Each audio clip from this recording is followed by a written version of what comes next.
성경 히브리서 12장 1절에서 13절까지 말씀입니다.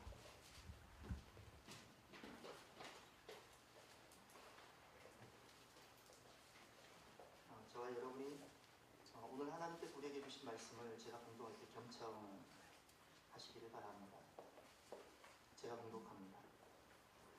이러므로 우리에게 구름같이 둘러싼 허다한 증인들이 있으니 모든 무거운 것과 얽매이기 쉬운 죄를 벗어버리고 인내로서 우리 앞에 당한 경주를 하며 믿음의 주요 또 온전케 하시는 이 예수를 바라보자.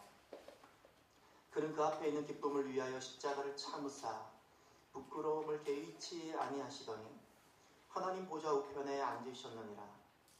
너희가 피곤하여 낙심하지 않기 위하여 죄인들이 이같이 자기에게 거역하신 이를 참으신 이를 생각하라.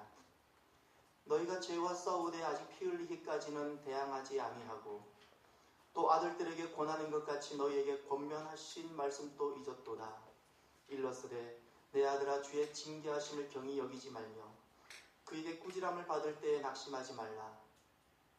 주께서 그 사랑하시는 자를 징계하시고 그가 받아 들이시는 아들마다 채찍질 하심이라 하였으니 너희가 참음은 징계를 받기 위함이라. 하나님의 아들과 같이 너희를 대우하시나니 어찌 아버지가 징계하지 않는 아들이 있으리요. 징계는 다 받는 것이거늘 너희에게 없으면 사생자여 친아들이 아니니라.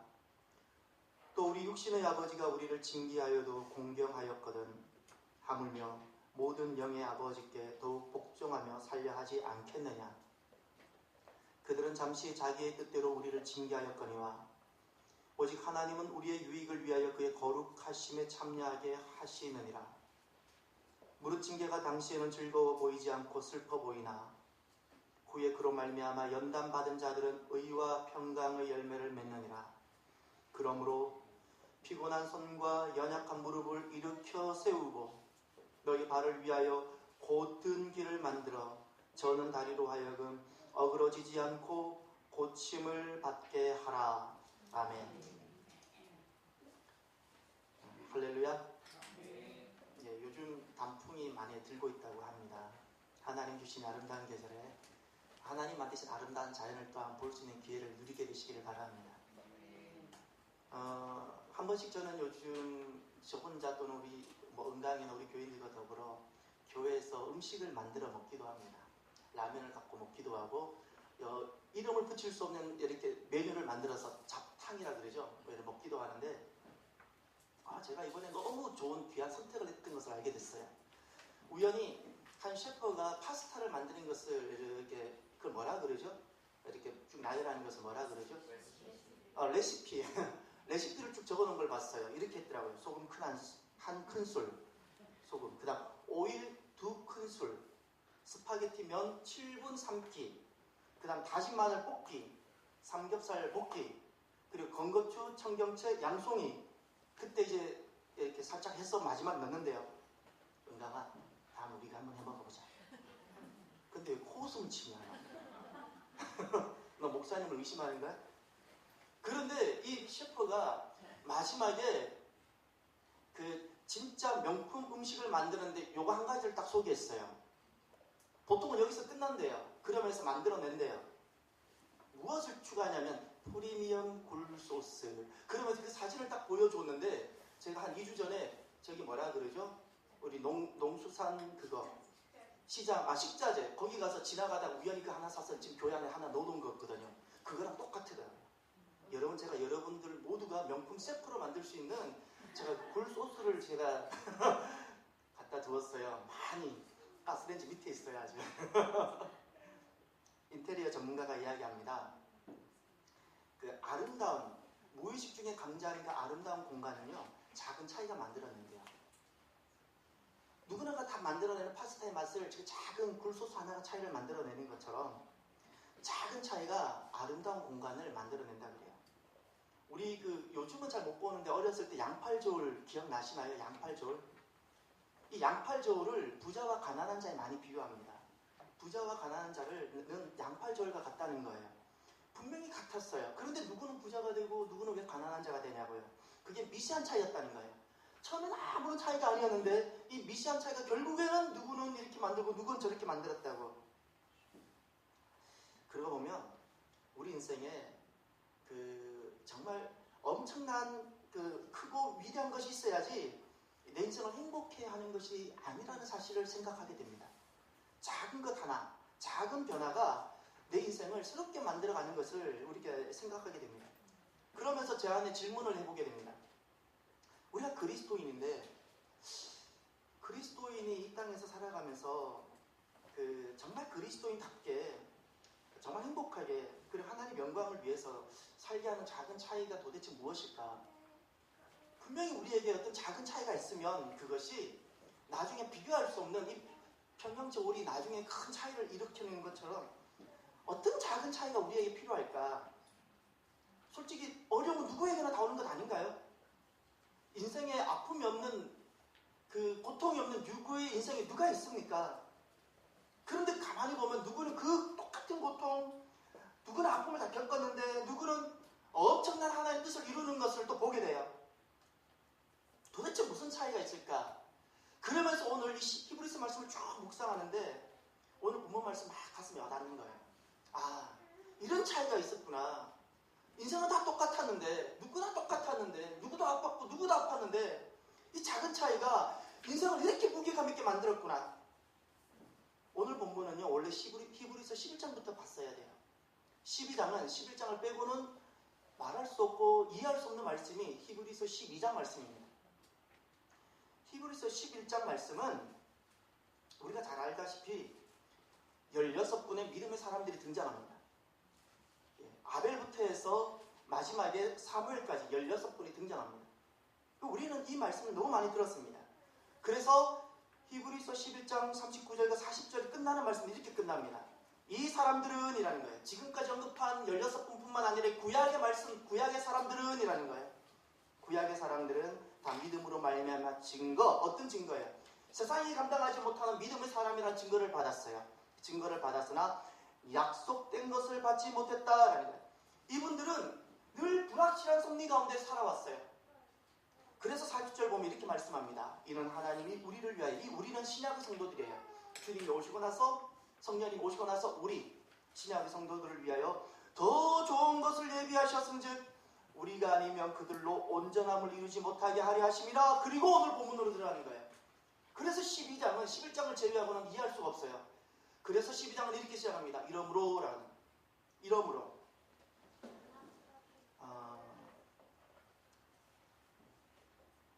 오늘 본문에 보면 이 12장은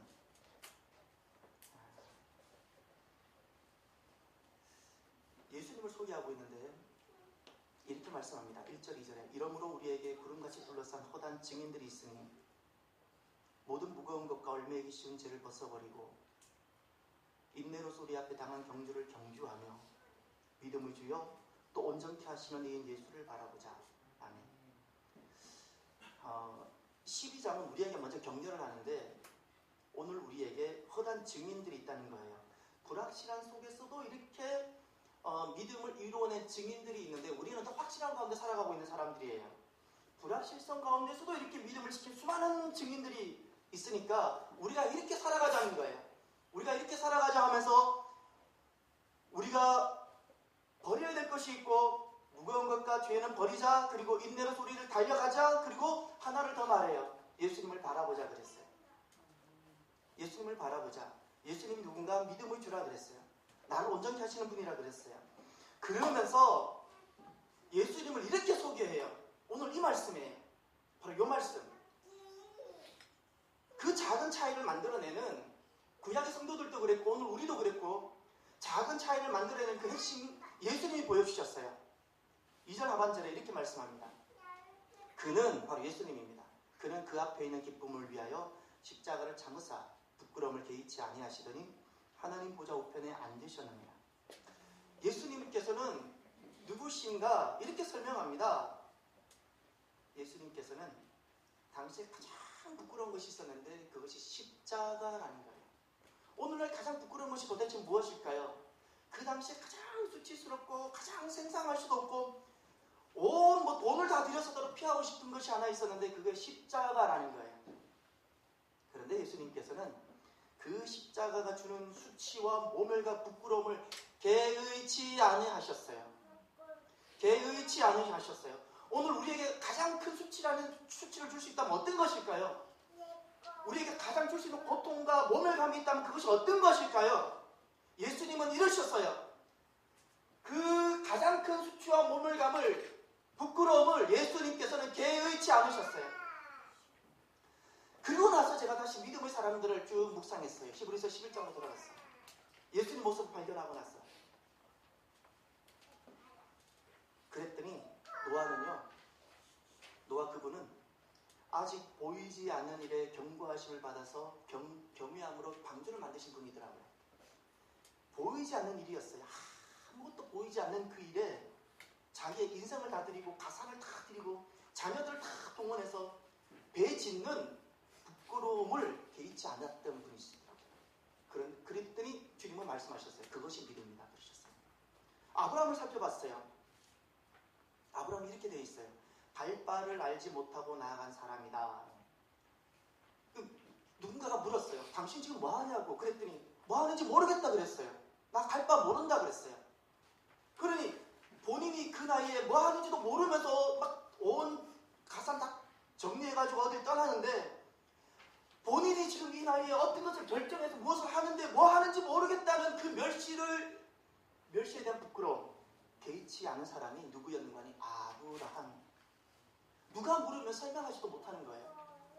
누가 물으면 설명이 안 되는 거예요. 그런데 거기에 설명도 안 되는 그 일에 자기 전부를 다 걸고 있어요. 그러면서도 그것을 부끄러워하지 않았던 분이 아브라함이더라고요. 그런데 그것을 주님께서 어떻게 말씀하셨는 건 하니 믿음이었다 말씀하셨어요. 오늘 이 말씀을 통해서 우리에게 주시는 주님 말씀이 있습니다. 첫 번째가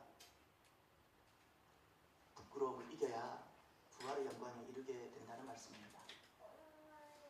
오늘 2절에 보면 예수님에 대한 모습이 나오는데요. 믿음을 주여 또 온전케 하시는 이 예수를 바라보자. 그는 그 앞에 있는 기쁨을 위하여 십자가를 잠으사 부끄러움을 개의치 아니하시더니. 지금 나를 온전케 하시는 예수님은요, 십자가라는 부끄러움을 개의치 아니하신 분으로 우리에게 계속해서 강력하게 말씀하고 계세요. 계속해서. 우리 지금 히브리서 11장에 등장하는 사람들은 구약의 성도들입니다. 그런데 믿음의 사람들이라고 칭찬을 받았습니다. 이 히브리서 11장 끝날 때 보면 세상이 감당치 못하는 사람이라고 되어져 있어요. 우리도 그랬으면 좋겠어요. 그런데 이분들을 지금 이 예수님의 모습을 통해 가지고 이분들의 모습을 다시금 조명하니까 믿음이란 이런 것이라고 정리할 수 있겠더라고요. 십자가라는 부끄러움을 개의치 아니하셨던 그 예수님 모습을 통해서 바로 직전에 소개되고 있는 16분의 이 히브리서 11장의 사람들의 모습을 보니까 믿음이란 무엇인가? 믿음이란 약해지고 낮아지고 그런 부끄러움을 개의치 않는 것이 믿음이더라고요.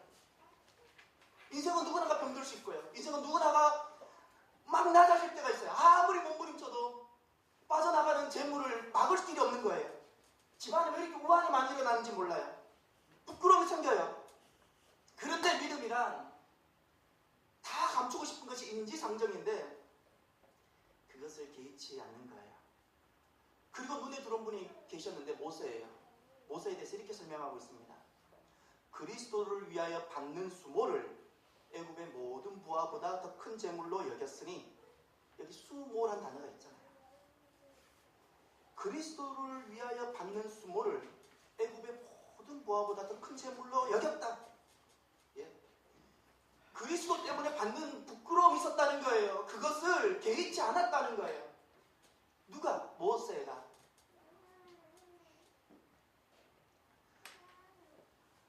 우리가 살아가면서 부끄러움을 이길 수 있는 이유가 무엇일까요? 우리 자아가 대단히 강하기 때문에요? 아니요. 우리가 땅의 영광을 두지 않고 하늘의 영광을 두기 때문에 그렇습니다. 할렐루야. 그 앞에 있는 십자가를 참으셨던 이유는요, 근데 십자가를 참으셨던 이유는 그 앞에 기쁨이 있었기 때문에 그래요. 반드시 계획하시고 계획하신 대로 지으시고 그리고 그것을 신실하게 인도하시는 누가 계세요? 하나님이 계세요. 하나님이 계시고 그분이 반드시 부끄러움을 이기는 자에게는 상을 주시는 분이세요. 그 하나님이 계시기 때문에 우리가 부끄러움을 이길 수 있는 거예요. 부끄러움을 이길 수 있는 거예요. 세상이 아무리 어려워도요, 우리가 하나님을 생각하면, 본향을 생각하면 우리가 부끄러움을 다 이겨내고 주님께서 결국 우리에게 주시고자 하셨던 부활의 영광에 이르게 될 줄 믿습니다. 저는 이 말씀을 묵상하면서 제 자신을 비롯해서 오늘 우리 그냥 늘 우리가 일상적으로 느껴지는 이 교회라는 것을 보면서 이런 생각이 들었어요. 아, 오늘날 목사든 오늘날 교회든 예수 믿는다는 사람들이 세상 눈치를 너무 많이 살피는구나. 딱 그거예요. 세상 눈치를 많이 살핀다. 우리 기준이 하나님께 있는 것이 아니고요. 우리가 무엇을 하는 것이 세상에 있어요. 우리가 하나님으로부터 지지를 받아야 되는데 그것이 아니라 내 지지를 세상에 두고 있어요. 세상이 격려해주면 힘이 나는 거예요. 세상이 인정해주기를 바라고 있는 거예요. 우리가 이 길을 가면서 세상의 눈치를 너무 많이 보고 있어요. 우리가 예수님을 믿는다고 했는데 알고 보니까 예수님을 바라보지 않고요. 세상을 바라보고 있어요. 누가? 오늘날 예수님을 믿는다는 교회가. 그래서 다니엘 기억하셔야 됩니다. 저나 우리 모두가 이 다니엘서는요, 다니엘이 예루살렘에 있었을 때부터 기록된 것이 아니고요. 다니엘은 예루살렘에서 수많은 예배를 드렸어요. 예루살렘에서 수많은 제물을 드렸어요. 매번 드렸어요. 다니엘은 예루살렘에서 단 한 번도 뜻을 정해본 적이 없는 사람이었어요. 그가 고통을 겪었어요. 그가 포로가 됐어요. 바벨론으로 갔어요. 그리고 다니엘서가 기록이 되는데 왜 그의 인생을 통해서 다니엘서라는 하나님 말씀이 기록되고 하나님 나라가 시작이 되었을까요? 한 가지, 그 고통스러운 상황 속에서 그가 뜻을 정함으로 예루살렘에서는 그 성전에서 그 좋은 곳에서 그렇게 예배를 드려도 하나님의 영광과 부활의 영광을 보지 못하다가 그 포로된 땅에서 그가 뜻을 정하니 그곳에서 다니엘서라는 하나님 말씀이 시작되는 겁니다.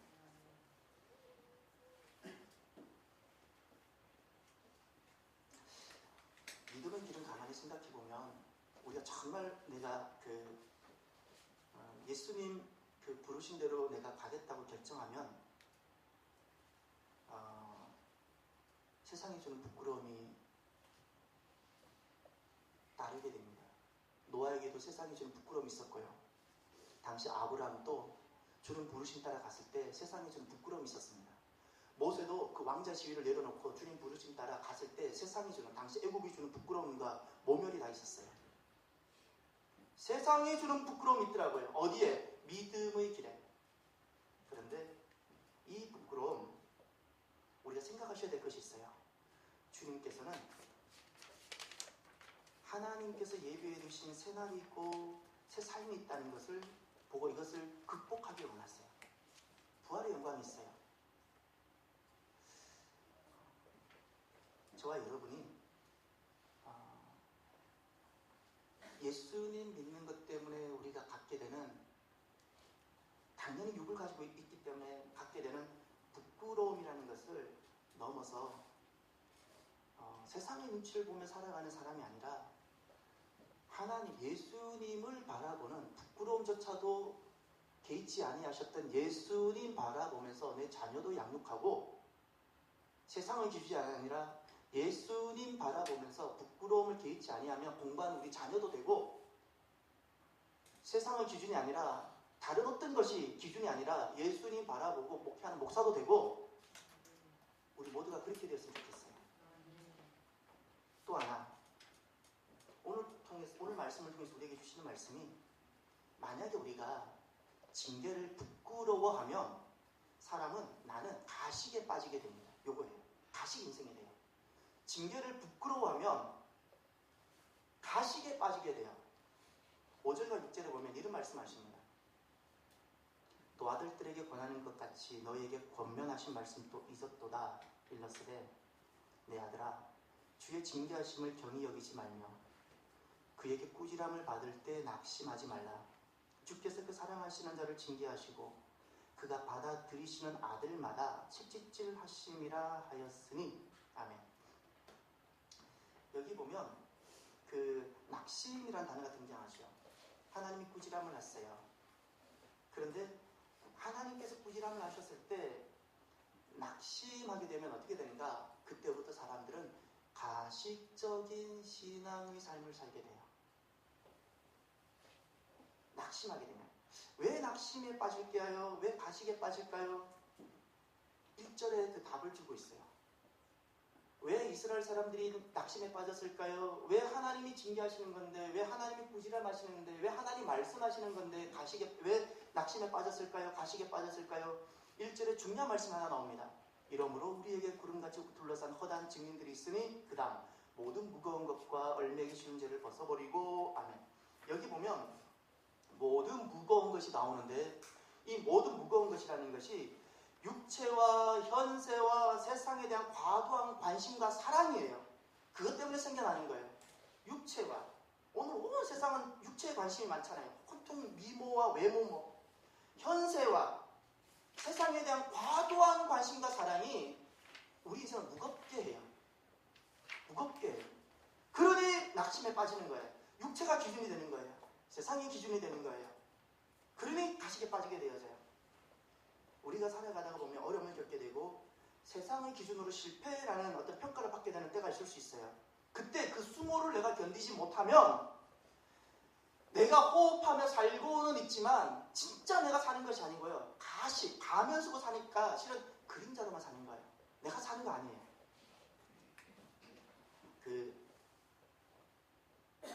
언젠가 좀 열심히 본 프로그램 한 번 있어요. 요즘은 잘 안 커요. 본 적이 없는데 복면가왕이라고. 언제 제가 열심히 봤냐면 그 최장수 왕을 했던 가왕 했던 분이 계세요. 그 음악대장. 그 사람 그분 할 때 이렇게 몇 번 본 적이 계속 있어요. 우리 아이들하고 시간 맞춰서. 그 복면가왕이라는 건 여러분 그 가면을 쓰고 가수 또는 전문가 비전문가를 서로 경쟁시키는 건데 그 복면가왕이 아주 재밌어요. 왜냐하면 이 가면을 쓰고 나니까 누가 누군지는 아무도 모르잖아요. 다 뒤집어 씌워놓으니까. 그랬더니 글쎄 유명한 가수가 떨어지고 그냥 무명인이 막 이렇게 승리하기도 하고 막 그러는 거예요. 아마 분명히 가면을 벗고 불렀으면 분명히 그 유명 가수가 됐을 거예요. 그런데 웬만한 별로 알려지지 않은 사람이 이기고 그 이유가 가면 때문이에요. 가면. 그러니 이게 무슨 말인가요? 얼마나 많은 사람들이 가면으로 사람을 평가하고 있는지 그걸 가르쳐주고 있는 거예요. 가면으로 사람을 평가하고 있다는 거예요. 다 뒤집어 씌워보면 진짜 실력 있는 사람이 이 사람인데 다 가면을 쓰고 보니까 이때까지 우리가 아닌 것을 지지하고 있었다는 거예요. 또 그 막 나와서 노래하는 사람들, 그 가수들 보면 다 가면 쓰고 있잖아요. 그 복면가왕 했던 그분이 음악대장에 그런 말을 했어요. 자기가 가면이 없었으면 자기가 이렇게 못했을 거래요. 아마 9번인가 10번을 가왕을 했던 것 같아요. 그런데 가면을 쓰고 나니까 자기가 이제 전에 하지 못했던 안에 앞에서 춤도 추고 별걸 다 했다는 거예요. 가면 때문에. 모르니까 내가 이렇게 해도 모르고 저렇게 해도 사람들이 모르니까 너무나도 자유롭다는 거예요. 자기를 감출 수 있었어요. 하지 않던 행동을 마음껏 하더라는 거예요. 그리고 어떤 사람이 이런 말을 해요. 가면을 쓰니까 신인 시절로 돌아가는 것 같다고. 신인 시절. 그분은 지금 아주 훌륭한 가수예요. 누구나 이름 되면 다 아는데. 신인 시절로 돌아가는 것 같다고. 그건 무슨 뜻인가요? 평소에는 맨 얼굴이었지만 가면을 썼다는 거예요. 맨 얼굴이었지만. 성령님은 어떤 분이실까요? 진리의 영이라고 그러시죠. 성령님은 거짓을 싫어하세요. 다시 말하면 가면을 싫어하세요. 마음에 가면을 쓰고 있는 사람에게 주님께서는 아무리 우리 몸이 성전에 와 있어도 주님 역사하지 않으세요. 단 한 번의 찬양을 내도 이것이 내 진심의 고백이 되어져야 돼요. 주님 앞에 기도할 때 그것이 내 마음의 영의 기도가 되어져야 돼요. 기도하는 척? 노래하는 척? 아니요. 아무런 주님과 성령님과 관계가 없어요.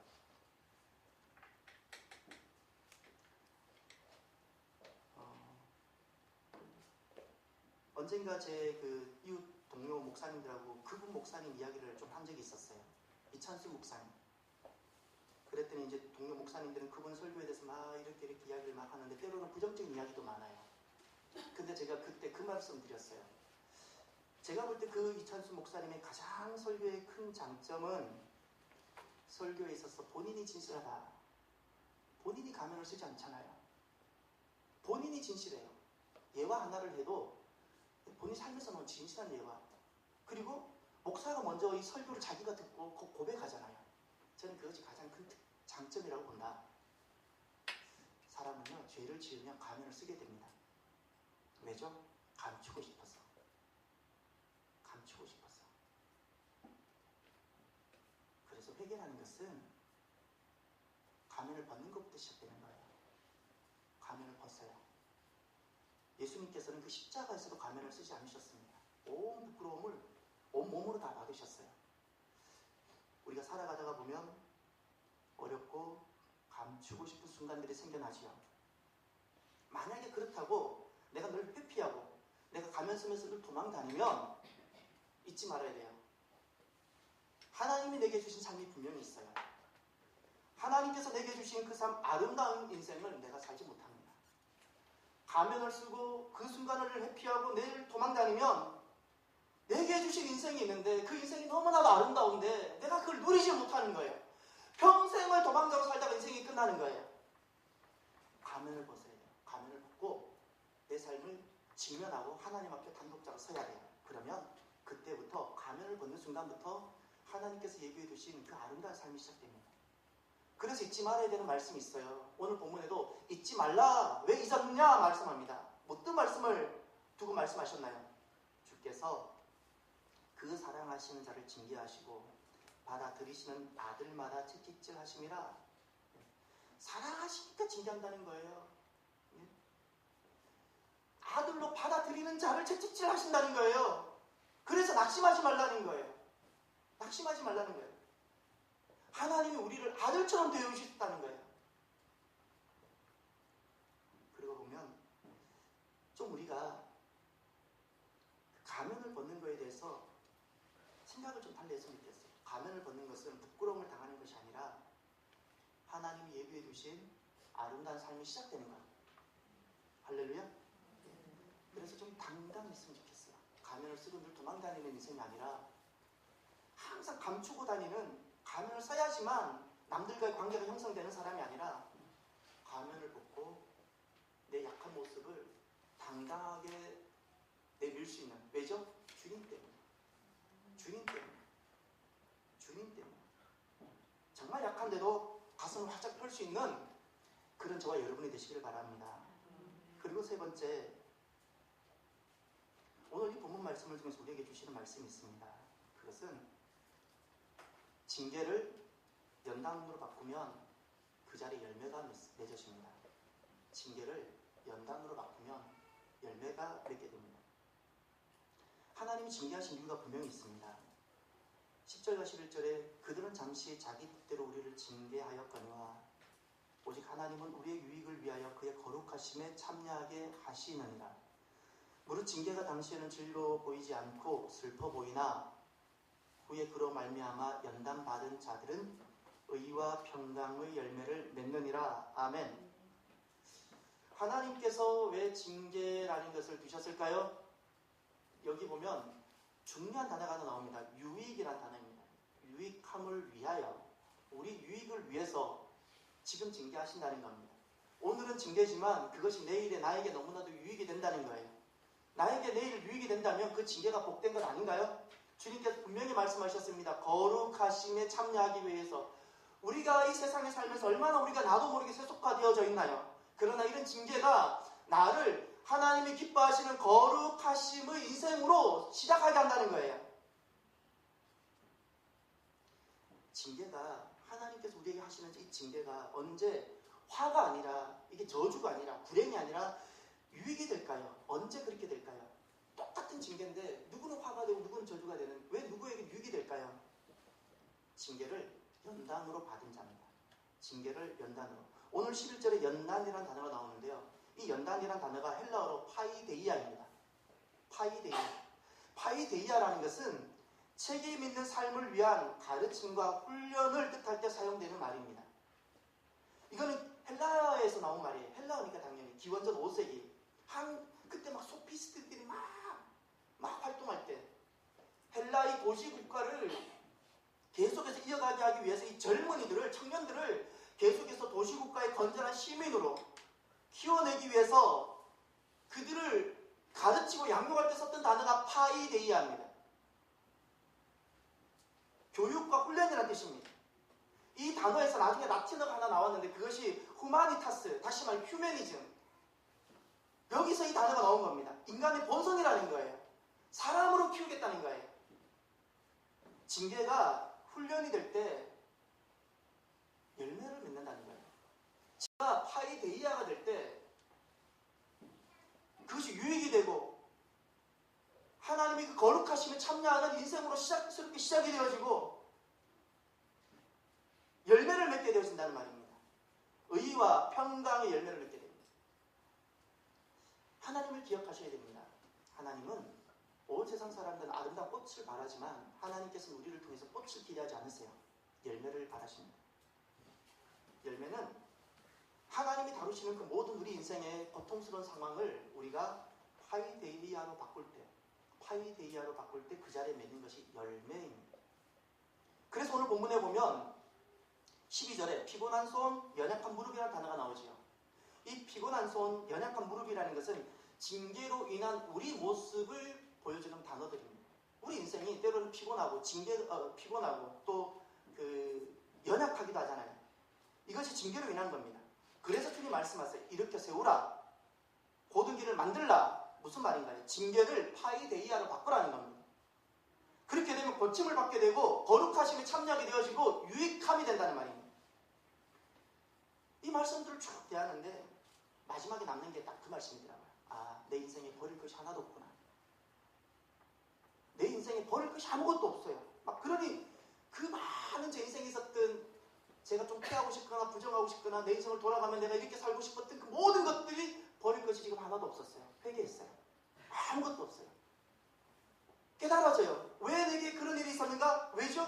하나님 선하시고 완전하셔서 이 이재백이라는 사람을 그런 모든 가정을 가운데 저를 만들어가기 위해서 두신 거예요. 파이데이아가 되어져야 돼요. 파이데이아.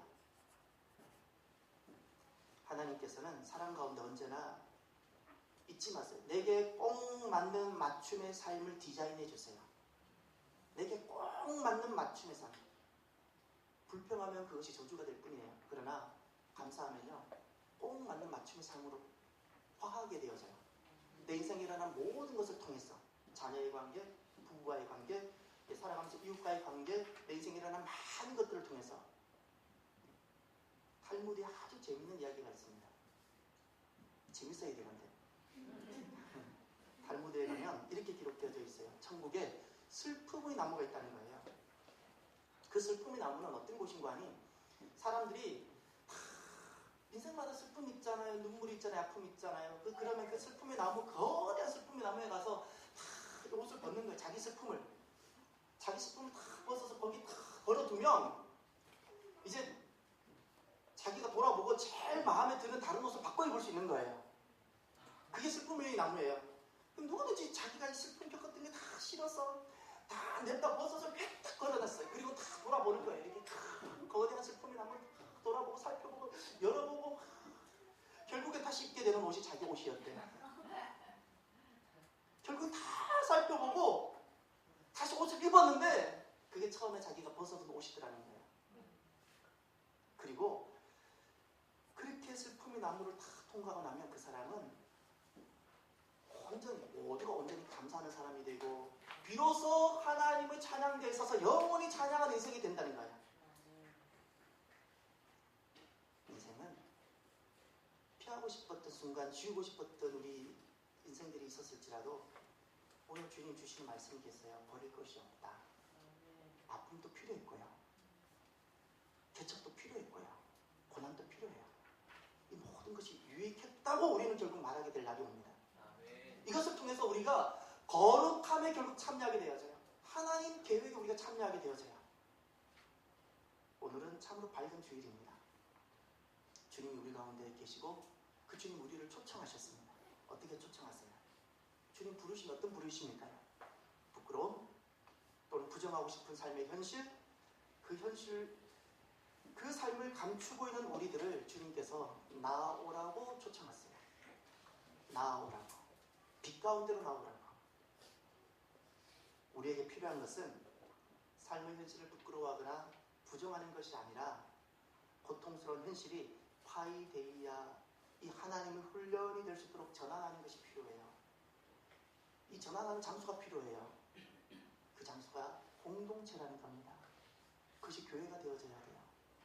저는 정말 저와 여러분 해보고 싶은 것이 있는데, 나에게 있는 이 약함을 고백했을 때 그것이 부끄러움이 되지 않는 그곳이 이 공동체가 되었으면 좋겠어요. 하나님이 기대하시는 공동체가 바로 그거예요. 나의 약함. 이곳에 오는데 항상 나의 약함을 감춰야지만 올 수 있는 것이라면 하나님이 원하시는 공동체는 결코 아닙니다. 나의 약함, 나의 부끄러움이 부끄럽지 않는 곳, 내 약함을 말했을 때 오히려 격려가 되어지고 도와주는 곳, 그 장소가 이곳이 되기를 바랍니다. 기도합시다. 주님께서는 그 십자가의 부끄러움을 부끄러워하지 아니하시고 우리를 위해서 모든 구원을 완성하셨습니다. 그리고 우리에게 부활의 영광을 약속해 주셨습니다. 우리 인생에 감추고 싶은 부끄러움이 있고 부정하고 싶은 현실이 있으니까 주님께서 오늘 초청하십니다. 오늘 주님 말씀 주신 것 가지고 우리가 함께 기도했으면 좋겠습니다. 기도합시다.